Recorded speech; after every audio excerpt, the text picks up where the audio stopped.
Mais uma vez eu quero cumprimentar os irmãos com a paz do Senhor. Amém? Eu queria que você mantivesse sua Bíblia aberta, o texto que a gente leu, Mateus capítulo 5.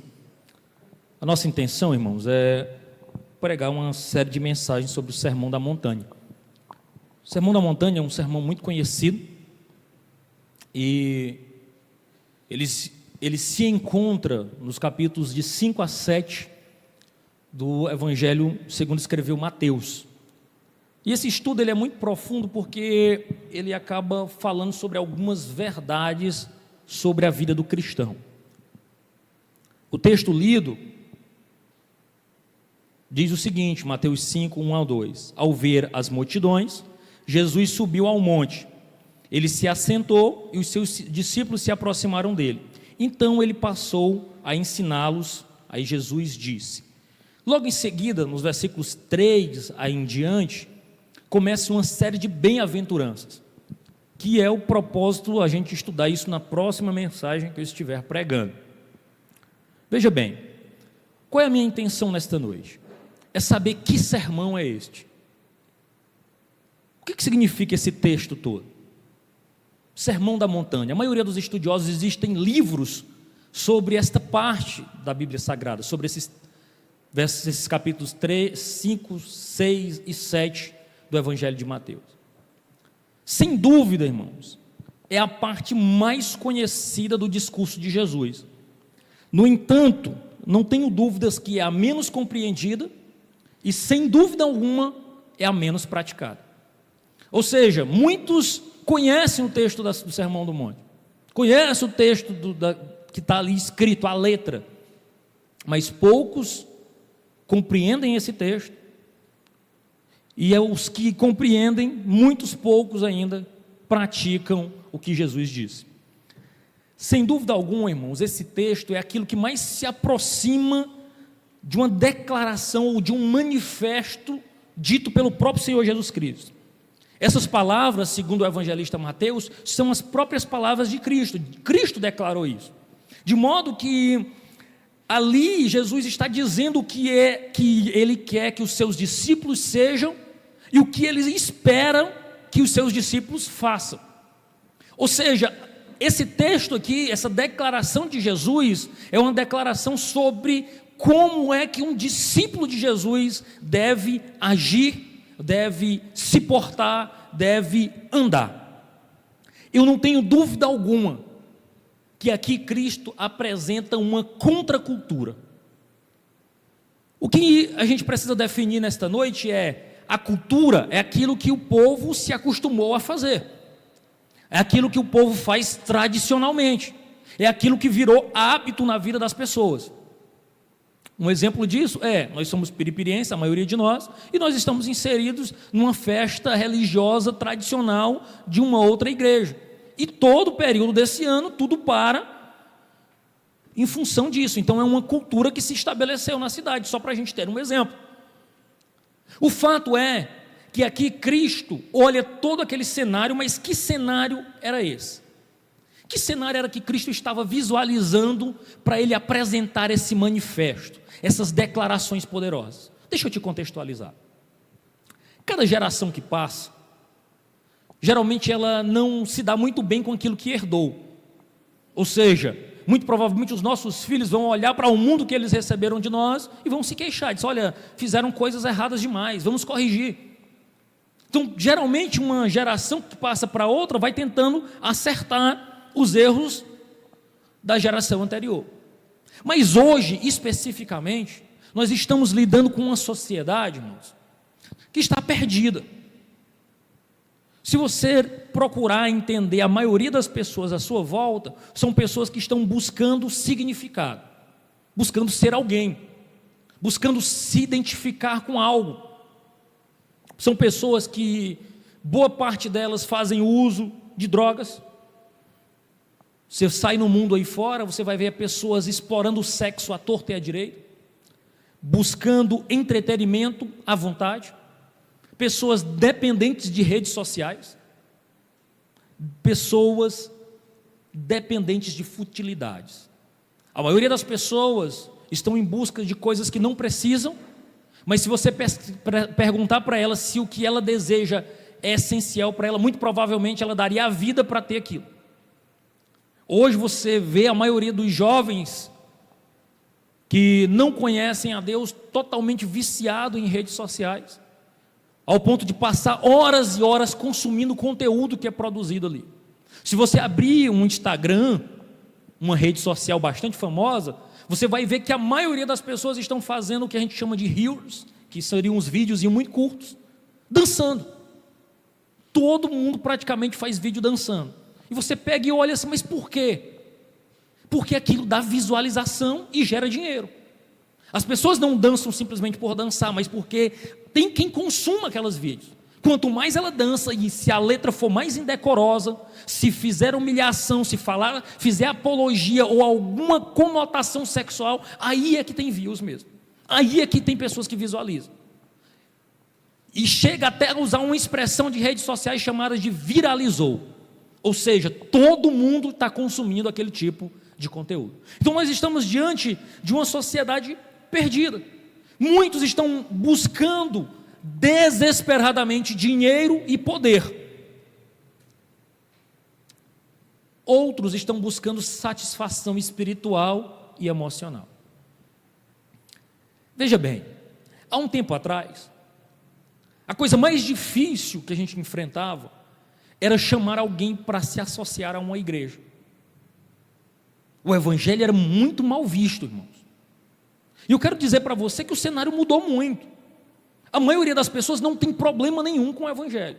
Eles só não querem cumprir o que o evangelho diz. Se você chamar qualquer um dos seus conhecidos, eles vão até a igreja. Eles assistem um culto sem problema nenhum. Se você mandar um link de um culto, vai ter amigos seus que vai botar até aquele sinalzinho de amém, bater palma. Só que ele vai virar as costas e vai seguir a vida dele. Porque ele ama ouvir a palavra, olha, Deus vai te abençoar, Deus pode mudar a tua história. Mas ele não quer um compromisso com Cristo, ele quer a bênção que o evangelho pode trazer para ele. Então essas almas perdidas estão batendo na porta da igreja. E qual é o problema, irmão Adonias? Se o pecador está querendo Jesus, está ótimo, não está? Estaria, se a igreja estivesse se portando como igreja. O grande problema é que a igreja, em alguns aspectos, começou a internalizar os conceitos do mundo. E em alguns lugares, a igreja se parece mais com o mundo do que com a igreja. Então o mundo está perdido, desejando um encontro com Cristo, vai até a igreja e não encontra Cristo. Encontram pessoas dizendo que elas que o que importa é ser feliz, que o que importa é que Jesus ama ela e que não falam absolutamente nada contra o pecado. Irmãos, nós estamos diante de alguns absurdos de lidar com pastores e pastoras de celebridades. Pessoas que têm amigos famosos, mas nunca falam sobre seus pecados, só falam o quanto Jesus lhes ama. E a palavra do evangelho não é sobre isso. É sobre um homem perdido que se afastou de Deus. O homem pecou tanto que Deus teve que matar seu próprio filho para fornecer perdão para este homem pecador. Então é um evangelho de amor? Mas é um evangelho de que aqueles que não abraçarem a fé em Cristo Jesus já estão condenados. E aí muitos têm procurado encontrar a igreja, mas têm encontrado uma versão gospel do mundo. Mudou-se apenas a placa. Irmãos, e não existe uma coisa mais terrível do que quando a igreja contradiz a sua verdadeira identidade. Talvez seja uma das maiores tragédias que a gente possa lidar é quando a igreja, que deveria se posicionar como a própria palavra de Deus diz, a coluna da verdade, quando todo mundo estiver vivendo mentira, alguém pode correr para a igreja e lá ele vai escutar a verdade. Esse é o chamado da igreja de Cristo Jesus, os remanescentes fiéis, aqueles que amam a palavra de Deus. Então a igreja não pode vender o seu chamado, não pode vender a sua essência, não pode vender a sua identidade. Amém? Os irmãos estão me compreendendo? Glória a Deus. Então vamos adiante. Ou seja, a igreja possui um propósito. E o propósito eterno, histórico de Deus é que um Deus soberano chamou para si um povo exclusivo. Irmãos, servir a Deus é um aspecto de exclusividade, porque a própria palavra de Deus diz que Deus chamou um povo zeloso e de boas obras, ou seja, não é qualquer pessoa. Quando Pedro fala sobre isso, ele diz: ó, vós sois sacerdócio real, nação eleita, povo adquirido. Está falando de exclusividade, não está falando de qualquer um, está falando de um povo especial. Então a intenção de Deus é separar um povo santo, que ama a sua palavra e que pertence a Ele e lhe obedece. E que a sua maior vocação é permanecer na identidade para a qual foi chamado. O Senhor falando através de Moisés em Levítico 18, do 1 ao 4, olha o que é que Deus declara para o povo de Israel, o seu povo, o povo adquirido. Ele diz assim: ó, eu sou o Senhor vosso Deus, não farei segundo as obras da terra do Egito em que habitais, nem farei segundo as obras da terra de Canaã, para a qual eu vos levo, nem andeis nos seus estatutos, fareis segundo os meus juízos, e os meus estatutos guardareis, para andares neles. Eu sou o Senhor vosso Deus. 4 versículos. Deus inicia dizendo: eu sou o Senhor vosso Deus. E encerra dizendo: eu sou o Senhor vosso Deus. Por que você tem que obedecer a Deus? Porque Ele é o Senhor vosso Deus. Ele é Deus, Ele diz quem Ele é, Ele faz um apelo declarando a sua identidade. Os outros são deuses falsos, eu sou um Deus verdadeiro. Então a intenção de Deus é provocar nos seus filhos uma conduta diferenciada, é provocar nos seus filhos uma postura diferente. Ou seja, os filhos de Deus não são quaisquer pessoas, são pessoas que seguem os mandamentos e andam nos padrões de Deus. E aí eu aproveito e digo a seguinte frase para você: não há nada mais miserável do que quando um povo especial deseja ser um povo comum. Não há nada mais trágico do que um povo que é separado para algo diferente deseja se assemelhar com o resto dos povos. E foi isso que aconteceu com Israel. Nos séculos seguintes, o povo cada vez mais se afastou de Deus, se esquecendo que eles eram um povo singular, um povo único, e desejando se misturar com as nações e aprender as práticas das nações ao seu redor. De modo que chega um determinado momento, você vai ler isso em Samuel, no livro de Samuel, do profeta Samuel, que o povo chama Samuel e diz: olha, Samuel, nós queremos um rei. Olha aqui, o irmão está pedindo para que eu leia um texto aqui dizendo assim: no início, a igreja era uma comunidade de homens e mulheres centradas em Cristo vivo. Então a igreja mudou-se para a Grécia, onde se tornou uma filosofia. Em seguida mudou-se para Roma, onde se tornou uma instituição. De modo, mudou-se para a Europa, onde se tornou uma cultura. E por fim, mudou-se para o continente americano, onde se tornou uma empresa. Que trágico. Charles Singer. Texto de Charles Singer. O irmão Gilberto me auxilia aqui nesta noite falando sobre isso. Mas em cima de tudo que ele está falando, veja, o povo se distanciou. O povo chega para Samuel e diz: olha, Samuel, nós queremos um rei. E Samuel diz: por que vocês querem um rei? A resposta deles foi a seguinte: porque as outras nações possuem um rei. O povo exclusivo desejando ter e se parecer com as outras nações. Samuel corre para Deus e diz: Deus, o povo me rejeitou. E Deus disse: não, Samuel, porque Samuel se considerava um líder, um profeta ali naquela ocasião, liderava o povo de Israel naquele contexto. Então ele pensou: o povo está me rejeitando. Aí Deus disse: Samuel, o povo não está te rejeitando, o povo está rejeitando a mim. Eles que não me querem, porque era uma teocracia, mas agora eles desejavam ser governados como as outras nações eram, por um rei humano. Renunciaram à exclusividade.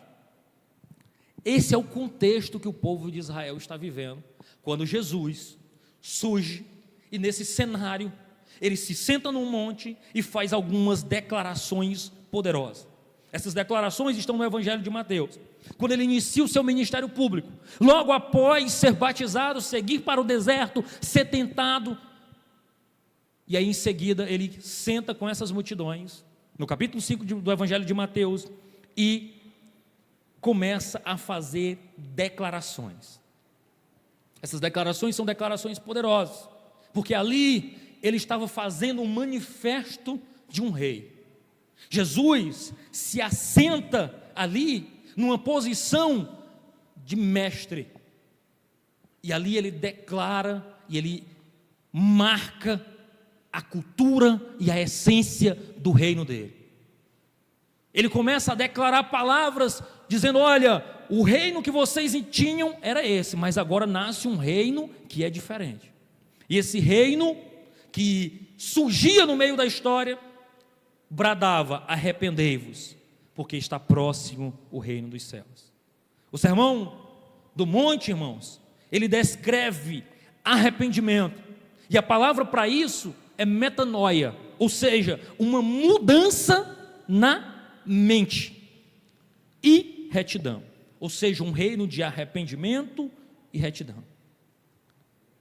O sermão do monte, ele descreve como seria a vida em comunidade, quando se está debaixo do governo do reino dos céus. A ideia do manifesto de Cristo era: se vocês me aceitarem como o rei de vocês, vocês viverão de acordo com estas palavras que eu estou declarando.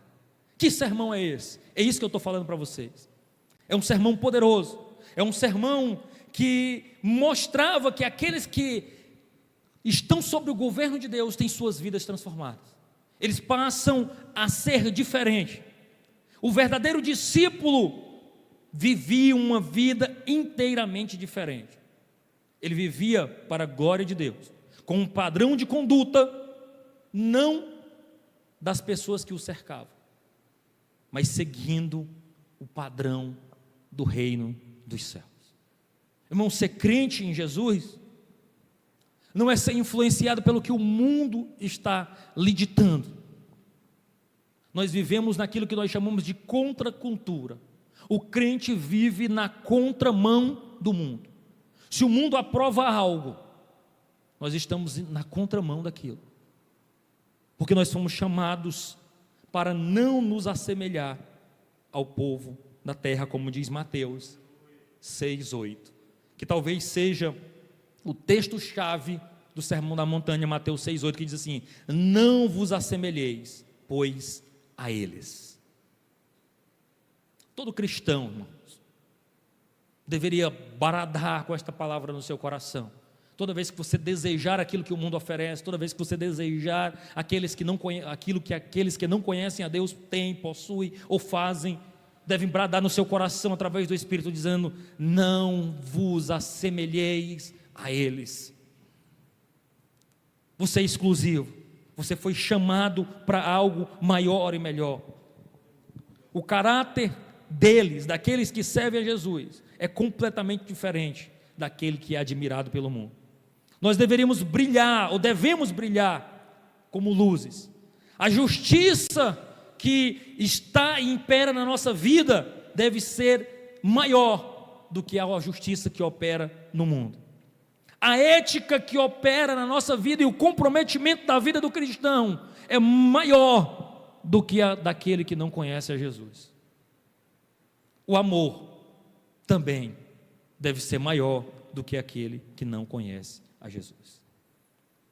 Jesus passa o sermão da montanha inteiro fazendo um contraste, fazendo uma comparação.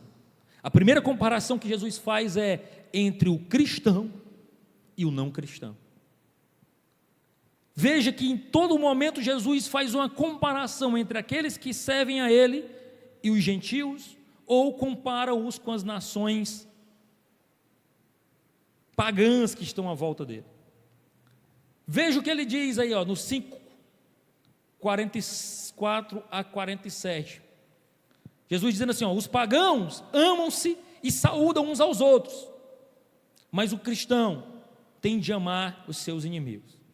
Os pagãos oram segundo o modelo, com vãs repetições, mas os cristãos devem orar com humilde reflexão de seus filhos, do seu Pai que está no céu. Aqueles que não conhecem a Deus preocupam-se com suas próprias necessidades materiais, mas os cristãos devem buscar primeiro o reino de Deus e a sua justiça. Veja a comparação. Jesus está dizendo: olha, aquele que me segue anda desse jeito. O que está no mundo vive assim, mas aquele que me abraça e diz que eu sou o seu Senhor vive de outro modo.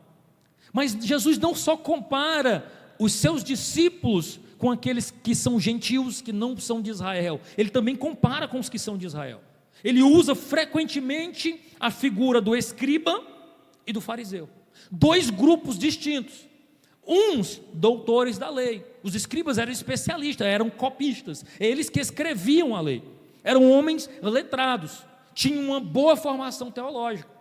Os fariseus, apesar de ser uma seita da época, era a seita popular da época, eles serem muito rígidos na doutrina, não eram tão teólogos assim, eles tinham mais devoção do que uma teologia boa. Então Jesus está comparando e dizendo: olha, o crente ou cristão não tem a sua ética, a sua moral variável ou modificada como a dos escribas, que dependendo do vento eles creem de um modo, eles vivem de um modo. E também não tem a sua devoção cristã, como a hipocrisia praticada pelos fariseus. Note que até, eu acho que na sexta passada o irmão Gilberto lembrou-nos que os fariseus eram sinônimos de pessoas falsas, que tinham uma hipocrisia atrelada a eles. Inclusive adotou-se essa conotação com o tempo, porque eles eram homens, como o próprio Jesus diz, que eles ficavam orando em pé nas esquinas para dizerem que eram religiosos, que oravam mais do que os outros. Eles tinham esse aspecto de demonstrar uma religiosidade pública. Eu quero lhe dizer, em nome de Jesus, que a sua devoção, a sua comunhão com Deus, ela deve ser pública, mas ela também deve ser privada. Ela precisa ser pública para garantir que ela seja fiel. É a luz da igreja que, quando você apresenta a sua devoção a Deus, a seu modo de declarar-se a Deus, quando você faz isso em comunidade, a comunidade pode lhe observar e dizer: não, está de acordo com o que a Bíblia diz. Que você pode desenvolver uma religiosidade aí maluca, mas a comunidade faz essa avaliação. Então, quando você tem a sua devoção pública no meio da comunidade, você garante que ela é fiel. Ela é fiel à palavra de Deus, ela é fiel ao que a igreja crê, ela é fiel àquilo que é professado ao longo dos séculos. Mas ela precisa também ser privada para garantir que ela seja genuína, que ela seja verdadeira. É assim que Jesus pega e diz: olha, ao orares, entra no teu quarto, fecha a tua porta e fala com teu pai em secreto. Sem Deus, você não vai mudar o seu tom de voz. Você não vai usar palavras bonitas para dizer quanto que Jesus é maravilhoso. Você não vai usar uma expressão fora do normal. Sozinho com Jesus, você está nu diante dele. Você pode ser quem você é, com suas fragilidades, com as suas incertezas, com as suas inseguranças, dizendo: Senhor, está aqui sozinho, é só nós dois, é eu e o Senhor, eu não sou nada, eu sou caco, pó, eu não preciso impressionar ninguém. Então, quando você tem uma devoção privada, particular, você garante que ela seja genuína, porque você não precisa impressionar a Deus, porque Ele te sonda e te conhece. Mas veja bem, Jesus queria traçar um paralelo, mostrar que o crente, o discípulo de Jesus, ele é diferente tanto da igreja nominal, que só tem nome que é a igreja, como também é diferente do mundo secular, aquele que abandonou a fé. O discípulo de Jesus é diferente tanto do religioso, que só professa uma fé, mas vive uma mentira em particular, como do irreligioso, que não tem nenhum relacionamento com Deus. O Sermão da Montanha, ele é um esboço daquilo que o Novo Testamento apresenta como contracultura cristã. Ele apresenta um sistema de valores, o padrão ético, a devoção religiosa verdadeira e esperada dos filhos de Deus. Ele nos ensina como lidar com o dinheiro, com a ambição, com um estilo de vida, como lidar com os nossos relacionamentos. Porque muitos têm aprendido a se relacionar com aquilo que a filosofia do mundo prega. Muitos têm aprendido sobre dinheiro com pessoas mundanas. Muitos têm aprendido sobre conquistas e como ocupar espaço na sociedade com pessoas secularizadas que amam o dinheiro e poder mais do que qualquer tudo. Têm aprendido a viver com o mundo e apenas a ser religioso com a Bíblia.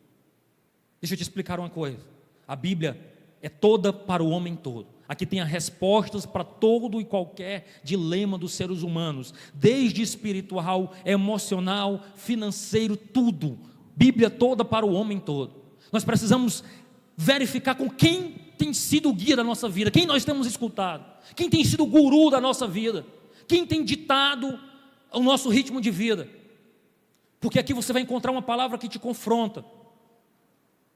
A palavra de Deus não é como as redes sociais, que você só curte aquilo que você gosta ou que você aprova, que você só comenta aquilo que tocou teu coração. Você só compartilha aquilo que falou com você. Aqui não. Aqui vai maltratar e vai sarar. Aqui tem palavras que alimentam e põem para cima, mas também te arrebenta e diz quem você é, que sem Deus você não é nada. É por isso que a palavra de Deus, pura, simples, imutável, é capaz de tratar e romper o coração perdido do homem. Jesus deliberadamente, ele sobe a um monte, e aqui ele faz uma dramatização. Ele diz: eu não vim abolir a lei, mas eu vim cumpri-la. E agora ele se apresenta como um mestre, à semelhança de Moisés, que também subiu no monte, ao descer do monte trazia as palavras da lei. A semelhante de Moisés, como um grande líder, Jesus se posiciona como um rabi, como um mestre. Escolhe para si 12 discípulos, fazendo uma analogia com as 12 tribos de Israel. Ali ele estava declarando: aqui surge o novo Israel de Deus, aqui surge a igreja. O Israel se corrompeu, mas agora nasce no meu reino um novo Israel de Deus, um povo adquirido, um povo que eu vou comprar com o meu próprio sangue. Veja só, Jesus estava ali se posicionando como um legislador. E em cima desse sermão, 3 perguntas precisam ser feitas. A primeira delas esse sermão é um autêntico pronunciamento de Jesus? As palavras que nós encontramos em Mateus 5, 6 e 7, foi Jesus que disse? É a primeira pergunta que vai nos nortear essa noite. É verdadeiro esse sermão? A segunda pergunta que nos vai nos nortear: o conteúdo dele tem relevância para nós? Pode mudar a nossa vida? Desperta interesse para o jovem, para o homem, para a mulher, para a criança do século 21? Eu não sei, nós vamos analisar. E beleza, digamos que Jesus tenha dito essas palavras, digamos ainda que essas palavras possam mudar a tua vida hoje, mas a terceira pergunta é possível praticar isso que Jesus ensinou aqui? Não é um sonho, uma irrealidade, é até palavras bonitas para se dizer como um poema, mas impossíveis de praticar? O texto vai nos mostrar isso. O contexto do livro de Mateus, esses 3 capítulos vão nos falar essa verdade. A primeira coisa, esse sermão é um sermão autêntico?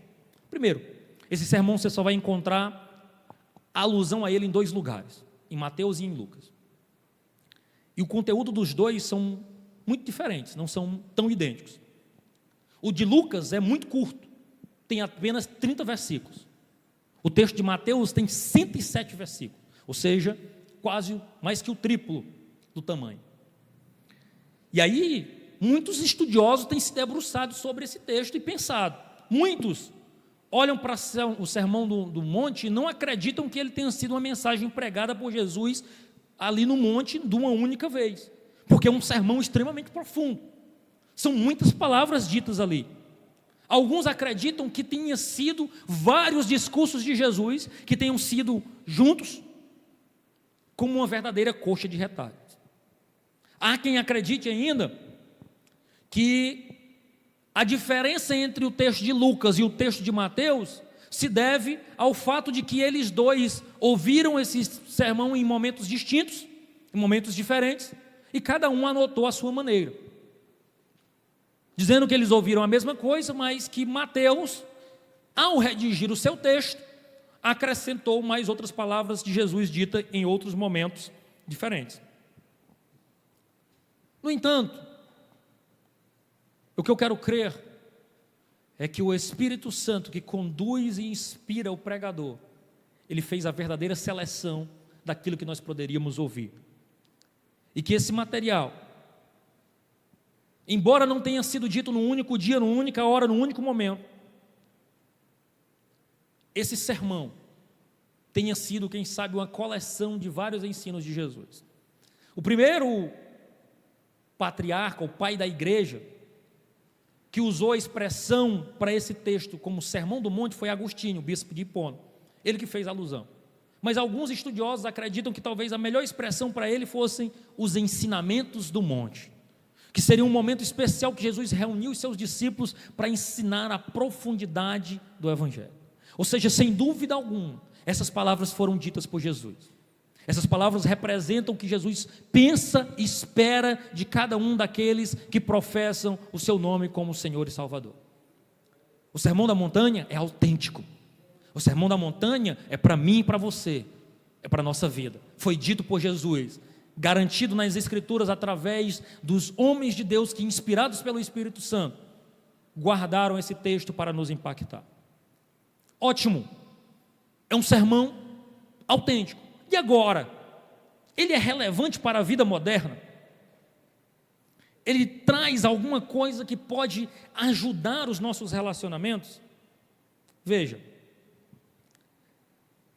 nós vemos aqui Jesus na arena pública, um homem perfeito, se relacionando com o próximo, sendo perseguido, mas agindo como sal, como luz. Jesus era um patrocinador da paz, era um homem admirado e servido por muitos, é um homem que dividiu a história, trabalhou para a expansão incansavelmente do reino de Deus. Jesus não disse palavras para outros cumprirem, ele se esmerou para cumprir cada palavra dita por ele. Você pode analisar as Escrituras, o Jesus histórico e o Jesus bíblico, você vai ver que mesmo aqueles que não creem em Jesus como Salvador, o admiram como profeta, porque ele foi um homem impecável, um homem reto. Então Jesus não fez um sermão dizendo assim, ó, faça o que eu digo, mas não faça o que eu faço.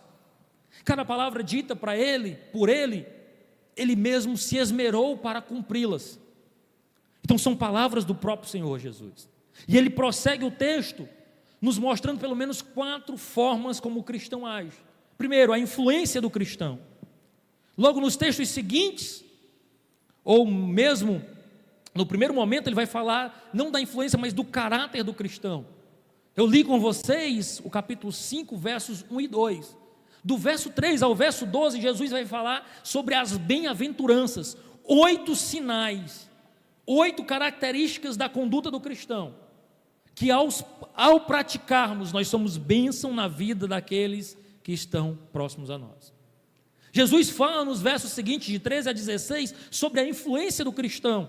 Nesse texto ele fala que o cristão se assemelha a sal e luz, que o cristão, ele tem uma influência poderosa,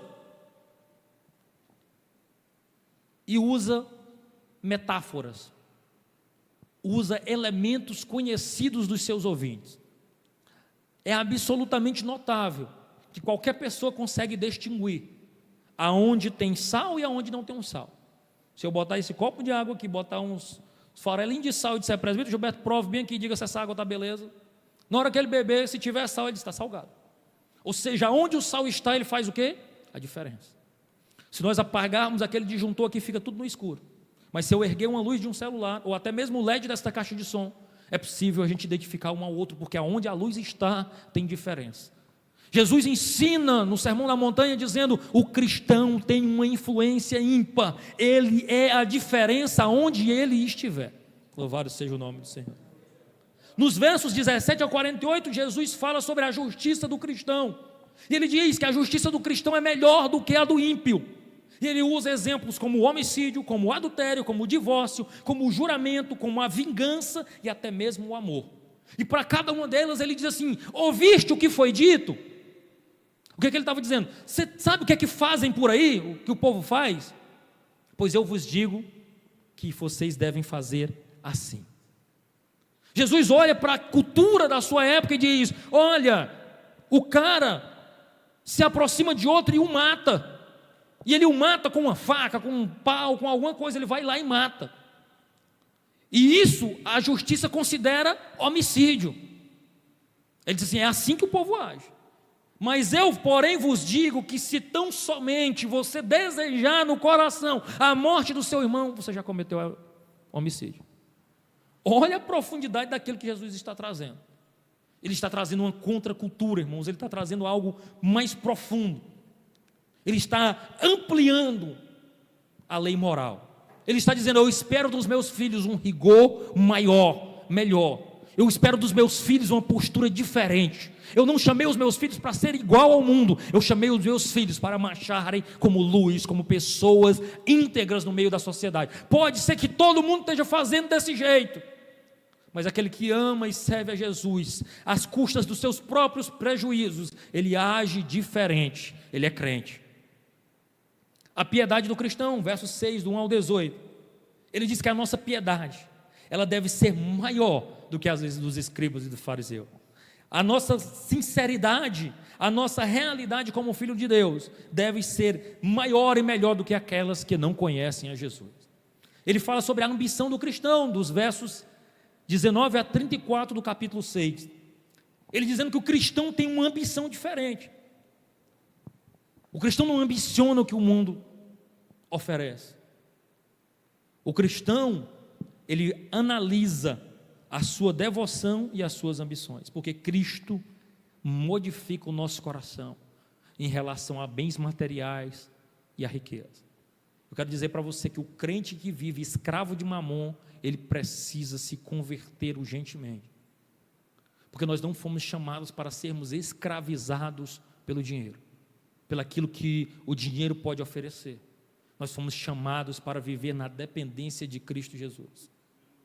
Se você vive desesperadamente em busca de recursos financeiros, ao ponto de negligenciar até mesmo uma vida em família, uma vida em comunidade de fé, reveja o seu compromisso com Cristo urgentemente e peça para Deus lhe libertar disso.